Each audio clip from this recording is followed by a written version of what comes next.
Sobat, tema ini request dari kalian tentang mujizat itu nyata. Apakah masih berlaku? Saya berterima kasih pada permintaan-permintaan tema dan kami tunggu tema-tema selanjutnya. Mengenai multicam, masih kami gumuli. Terima kasih masukannya. Dan untuk puja-puji semua untuk kemuliaan Tuhan. Ya. Baik, kita akan bicara tentang mujizat itu nyata. Apakah masih berlanjut? Jawabannya masih. Bagaimana supaya bisa berlanjut? Kita harus mengenal 5 tahap. Tahap pertama, kita harus tahu bahwa mujizat itu adalah karunia Roh Kudus. Jadi pemberian cuma-cuma oleh Roh Kudus. 1 Korintus 12 ayat 10, kepada seorang Roh Kudus memberikan kuasa untuk mengadakan mujizat dan sebagainya. Lalu dikerjakan oleh Roh Kudus. 1 Korintus 12 ayat 11, tetapi semuanya ini dikerjakan oleh Roh yang satu dan yang sama, yang memberikan karunia kepada tiap-tiap orang secara khusus seperti yang dikehendakinya. Jadi yang pertama karunia Roh, kedua dikerjakan oleh Roh sesuai yang dikehendaki Tuhan. Nah, bagaimana sesuai yang dikehendaki Tuhan ini? Orang tersebut harus hidup benar dan megang firman Tuhan. Kenapa? Yohanes 16 ayat 13 tadi dikatakan bahwa karunia Roh dikerjakan oleh Roh Kudus, ya. Bagaimana Roh Kudus supaya bekerja? Harus pegang janji-janji firman, harus hidup benar dan pegang janji-janji firman. Yohanes 16 ayat 13, tetapi apabila ia datang yaitu Roh kebenaran, ia akan memimpin kamu ke dalam seluruh kebenaran. Ya. Sebab ia tidak akan berkata-kata dari dirinya sendiri, tetapi segala sesuatu yang didengarnya, itulah yang akan dikatakannya, dan ia akan memberikan kepadamu hal-hal yang akan datang. 1 Tawarin 16 ayat 11, rahasia kunci kemenangan Daud adalah senantiasa bertanya-tanya pada Tuhan. Ya. Jadi seseorang yang bertanya-tanya pada Tuhan, megang firman Tuhan, itu Roh Kudus bekerja. Timbul salah satu karunia, ada 12 karunia Roh. Kali ini kita bicara tentang mujizat, timbul mujizat. Nah, itu. Jadi ada tahap-tahapannya. Ya, tahapan pertama, kombinasi Roh Kudus dan firman Tuhan. Tentu hidup benar dulu. Ya. Kalau hidup dosa, Tuhan tidak akan bekerja seperti Saul. Tetapi kalau hidup benar, Roh Kudus bisa bekerja, firman Tuhan bisa hidup, dan timbul mujizat. Itu tahap pertama. Ya. Tahap kedua, kita harus menyadari Zakaria 4 ayat 6 bahwa bukan oleh kuat dan gagahku, tapi oleh kuasa Roh Kudus. Ya. Mungkin Zakaria 4:6 ini termasuk tahap pertama, ya, saya revisi. Jadi Zakaria 4:6, ketika kita sudah ditolong, yang tadi saya sebut, kita harus mengakui bahwa semuanya oleh kekuatan Roh Kudus, kekuatan Tuhan. Ya, Zakaria 4 ayat 6. Nah, sekarang masuk tahap kedua, yaitu Matius 1 ayat 21. Ya, sebut dia Yesus, sebab dia itu penolong, penebus dosa, pembebas, ya. Dan Ibrani 13 ayat 8 sempat viral pujian ini, ya, di medsos. Yesus Kristus tetap sama, baik kemarin, jadi kemarin, maupun hari ini, dan sampai selama-lamanya. Yesus itu seperti jangkar, sau yang kuat, ya. Ketika seseorang pegang sesuatu yang konstan, yang tetap, yang namanya Yesus, yang kemarin, hari ini, dan akan datang sama. Kalau kemarin dia dipakai Allah Bapanya untuk menyembuhkan, membuat mujizat, hari ini pun bisa. Jadi mujizat bisa berlanjut sampai ke depannya. Jadi pegang sau, jangkar yang kuat, yang konstan, namanya Yesus. Sebab itu kalau saudara lihat di medsos, sosmed, orang dipakai Tuhan, berdoanya pakai nama siapa? Yesus. Pakai nama pahlawan tidak bisa. Pakai nama orang penting tidak bisa. Karena mereka mati ada kuburannya. Tetapi Yesus bangkit dan hidup dan sekarang di sorga berdoa syafaat untuk orang-orang yang percaya. Ya. Jadi jangan ragu-ragu, pakai nama Yesus kalau ingin hari ini mujizat berkelanjutan. Ya. Jadi itu poin kedua. Poin kedua, pakai nama Yesus yang konstan. Ya. Lalu tahapan ketiga, kita harus tahu membaca situasi. Bukan kebetulan jika ada masalah, bukan kebetulan seseorang itu dekat atau ada kerjasama misal dengan kita, tapi kita harus minta pimpinan Tuhan. Nah, ketika ada masalah, ketika ada sesuatu, kita harus peka. Roma 8:28 berbunyi begini. Kita tahu sekarang bahwa Allah turut bekerja dalam segala sesuatu untuk mendatangkan kebaikan bagi mereka yang mengasihi Dia, yaitu bagi yang terpanggil sesuai dengan rencana Allah.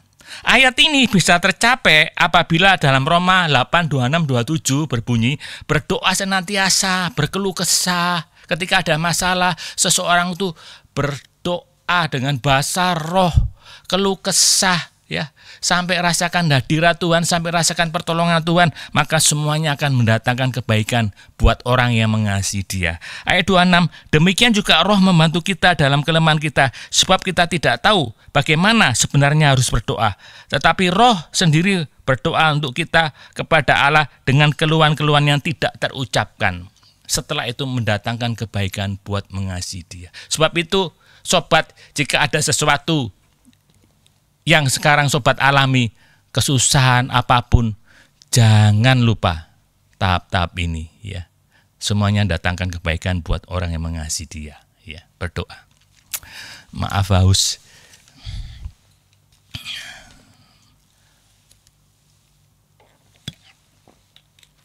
Ya, maaf sobat, terima kasih. Selanjutnya tahap keempat, ya, action. Harus dengan perbuatan. Sebab Yakobus 2 ayat 17, demikian juga halnya dengan iman. Jika iman itu tidak disertai perbuatan, maka iman itu pada hakikatnya adalah mati. Jadi tahap bagian ini adalah action perbuatan. Markus 16 ayat 17, tanda-tanda ini akan menyertai orang-orang yang percaya, bukan pendeta, sobat, sebagai orang-orang percaya, saya juga. Mereka akan mengusir setan demi namaku, ya, nama Yesus. Mereka akan berbicara dalam bahasa-bahasa yang baru bagi mereka. Ya. Matius 7 ayat 7 sampai 8. Bagaimana actionnya? Ya. Mintalah maka akan diberikan kepadamu. Harus ngomong kata-kata iman. Ya. Lalu carilah maka kamu akan mendapat. Ada upaya, ada iman mencari. Ya. Ketoklah maka pintu akan dibukakan bagimu. Harus pakai tangan ketok itu, tumpang tangan. Sakit penyakit ditumpangi, masalah apapun ditumpangi, rumah tangga ditumpangi, suami yang belum percaya, yang terikat minuman keras, yang terikat oleh wanita lain ditumpangi, ya.